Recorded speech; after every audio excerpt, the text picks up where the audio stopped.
I feel like we should set this up, though, where you and I are talking, because we're in the middle of Wisconsin, Appleton, Wisconsin. Beautiful, picturesque place called the Refuge, which you have much more experience at this point than I do. I've spent a lot of time here. Go ahead and tell me what this place is. Tell the people listening what this place is. Well, right now we're sitting on a swing in the backyard, and we're looking out over the Fox River. And the Refuge is essentially an old monastery on many acres of property along the river with a bunch of rooms. And for a while it's been artist housing and, just basically it was started as a place where people could come and be creative. And there's a foundation called the Refuge Arts Foundation that it's all about enabling people to make creative stuff. So I've come here and I made records, and I was just up here a couple weeks ago. My girlfriend's a filmmaker. We were making a music video for Adriel and just all kinds of creative stuff. And me and Cory have written so many songs here. Like I woke up at 6:30, 7 today, and I went into the chapel and wrote a tune, was working on a new song. So. And to have a place like that where an artist can come in and honestly, because it's just sort of, it's for free, it's for creativity, yeah. I guess. And I don't know, I know that what that can afford an artist, because when you get into the ugly side of it, the business side of it, and you have the worry side of it, the financial side, there's always that strain. And it sort of seems like this is taken off your shoulders here. Yeah, I think that's why it's called the Refuge. It's supposed to be a safe place, where you can kind of escape that mania. And I'm sure you run into artists all the time who are coming into the station and played a show the night before and drove 6 hours to come do an interview. And it's just a lot. It's right. A lot of work, And one of the things that I think people don't realize is if my job is to be a songwriter and be creative, my other job, which is promoting my music, they're kind of mutually exclusive. Mm-hmm. With the amount that you have to travel to get your songs out there, when do I ever have time to write? We right. wake up at 5 a.m. to go to a radio thing, and then we got to do that. We got to be at sound check by 3. We got, you know what I mean? And we have to drive another 5 hours to the gig. It's pretty prohibitive. And somewhere in there, you have to live your life so that you'll have something to write about when you get time for that. Oh, when I'm gone, my girlfriend, I think she totally gets it now because she's come out with me enough, but there is not a spare 2 minutes. And when there is, I'm never alone. When would I have time to talk on the phone and actually get down to any real relationship kind of stuff? You know what I mean? It's pretty rough. So how are you finding the time then? Because I hear your songs. You don't waste any part of the song. You don't waste any part of your guitar.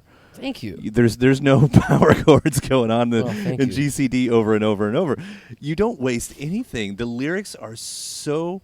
you did cover a Paul Simon song, and I know you recently covered Joni Mitchell as well, and that's two people that I can also say that about. Lyrically, they paint much more than what the usual... There's more colors in their songs than a usual artist would have, I guess. Yeah, they're my heroes. I mean, look, I'm not in this business to to make friends or I'd say a lot of what I do is I really want to communicate something, and that's not always, I think, as with Paul Simon and Joni Mitchell, I'm not always out to make a happy, fun song that you can put on or hear on the radio and just drive to work to. I think a lot of what I really want is I want something engaging that pulls people in and tells a story and puts them in a place and hopefully brings them emotionally to somewhere that they weren't before they listened to the song, And that's what I strive for, and that's what I like about those artists, is no matter what you're doing, at least for me, when Joni Mitchell comes on, I can't just passively listen to her. Mm-hmm. I can't just put it on, there's so much going on that's coming out of her that you just have to focus on it and listen to it and go on that journey with her. And being able to see that right up front in person, an album is one thing, and I know you try to get that experience onto a record. It's tough, but getting that right there, it's just, I don't know. I had the tears well up a few times, and all it was a chord change that you did. Thank you. Thank you. What that stuff could do. So that's what I'd be curious about, because the last record, the self-titled one, that came out last year, mm-hmm. and I'm sure at some point you've creatively moved on from that. Where are you right now trying to find the words and the chords for whatever comes next? I've been writing a bunch, and it's all from, just new experiences. But I also have been fortunate. I've never really been a writer that is super autobiographical, and a lot of what I do is, I kind of approach it like short story writing, like narrative writing, So, I write all the time, and there is a wealth of information out there if you have an imagination. Right. You know, like not necessarily what's going on in my life, but you know, if I think about characters and I think about like writing a story, then it's impossible to run out of stuff to talk about, you know? So I don't know. I'm sure the new record is going to be its own thing, but I definitely feel like I'm kind of on the course, you know? I know what I'm doing. It's just a matter of getting there. Have you had one of those huge moments where it's just like, there it is. It's all coming too. Yeah, I mean, I have those. Here lately, I've been writing a lot. It's really nice to not be frustrated with your job. You know, a lot, I would say if you really care about this job, it is the most frustrating thing in the world. Right. Because 95% of what I write is garbage, and like you just have to keep at it. You just keep working at it, and eventually you'll write something one morning that you're like, yes, that's it. And the song that I was working on this morning is like I've been working on it for a month, and I'm like only now starting to sort of crack the code. I had a breakthrough this morning with it, but it's just a tough job. Like if you care about it. I would imagine for a lot of people, they sit down and the first thing they say is what ends up on the record, and, you know, maybe they write 10 songs a year, you know, but that's just not the way I approach it. It's immensely frustrating for me. It does seem like when you're putting that much on the line, and I'll go back to more than just, you know, your creative thoughts, but also your own money and your own time and your relationships and everything, that you would want to make the most of it. And I'm not trying to badmouth any other artist. I sort of wonder if they just don't see it, that maybe,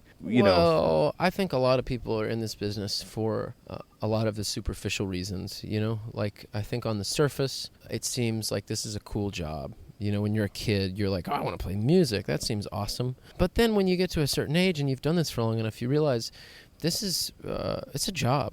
You know, the traveling and, like you're saying, the money and the constant nakedness to criticism and praise alike. It's just not something that I would really subject myself to if I didn't have something to say. Right. You know, but I think a lot of people that they just have a different personality, and, you know, a lot of people just, the music is like it's like a vehicle to get them what they want, which is to be out in front of people and, you know, I don't know. I know I'm not going to mention any names, but I know people who are very much in this business because they really wanted to be in marketing. You know, really, at the end of the day, like, they create a personality, they write songs that fit in with that personality, they make a record, and then they go around marketing themselves.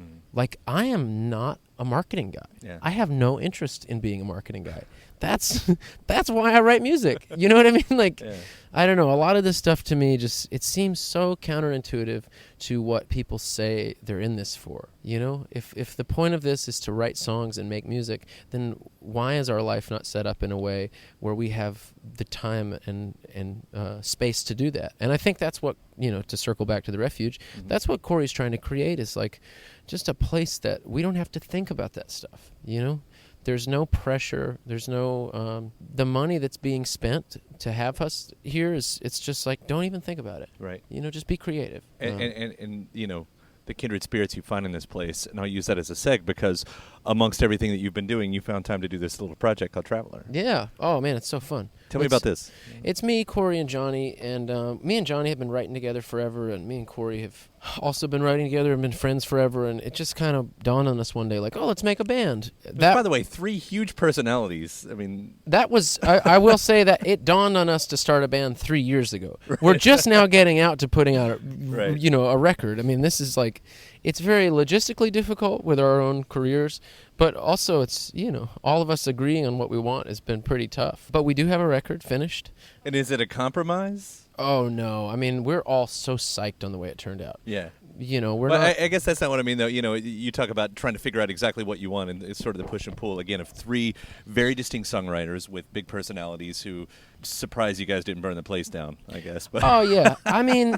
it's so cool, though, because we respect each other a lot. And me and Jonny always joke that, like, if we were sitting down and we were writing a song and I wrote a line that I thought was bad, and I sang it, you know, when I was writing and I sang it out loud, I would go, oh, that's bad, I should fix it.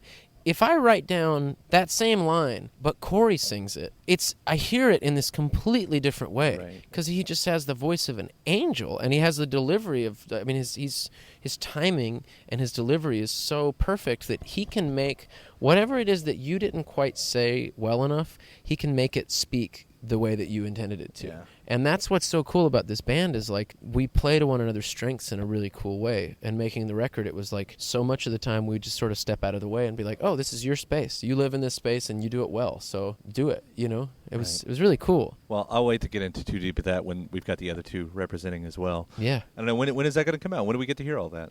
Oh, I don't know. Eventually? Eventually, yeah. The record is finished, and we're hatching some plans.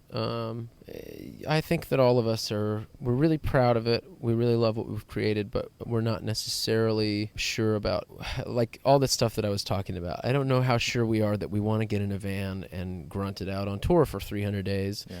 And, you know, I think we're looking for less conventional ways to get this out there to people and let them hear it. And we're still sort of finding that path, I think. Yeah, I don't know. The Refuge is definitely a huge part of it. If that foundation hadn't existed, we couldn't have been up here for a month, you know, and just everything. We had people.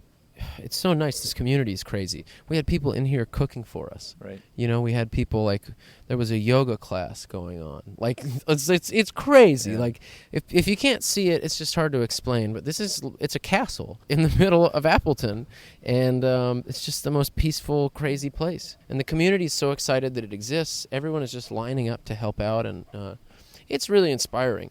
And again, all this stuff, like the coolest part about it is that they don't want anything in return. Mm-hmm. You know, like, I don't know how often people think about this, but the way that the music business is set up right now, you can get all the stuff that we're talking about, but you have to give something back in return. Mm-hmm. Profits have to be made, you know? In a profit-driven business, I think that it's difficult to maintain your creative just balls. Like, you know what I mean? Like when you have to think about risk and you have to think about, well, what if all this money and this time that I've spent, what if I don't sell any records? And I feel like when that voice is in your head, it's cancerous to being creative. Mm.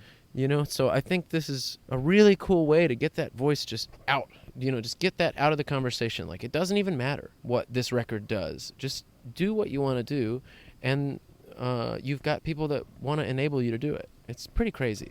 And of course, I would guess one of the hardest things, especially about being here, because you do fall in love with this place so quickly. Why would you want to tour? Because then you've got to leave. Well, I think that's where Cory is. Yeah, everybody's here, you know. Yeah. It's you just shoot it out on ISDN and, you know, and live Facebook, the concerts, and you can just... It's pretty cool. I mean, I love my life in Austin, so I'm always excited to get home. You know, like, I have a pretty sweet setup there and a bunch of friends and family, and but this is such a great place to come, you know, relax every once in a while. Yeah. And I guess with how much we all have grown accustomed to traveling, it's no big deal to jump on a plane and pop over here, you know. Even with like 2 days notice, Cory sometimes will be like, hey, you should come up this week. You know, I'm like, yeah, whatever. My girlfriend loves it here. It's like, I don't know. Yeah. And you're actually staying in my room. Yes, I am. Stay in. Yes, I am. I was told that, and it's a great room. I think Erica from Heartless Bastard stayed there too. Yep. She was in the room, so there's a little bit of everybody in that room. It's great. Anyway, yeah, all the compliments. That was a beautiful set. That was a freaking beautiful set. And thanks. That was fun. I said I'll do that every time if I can. So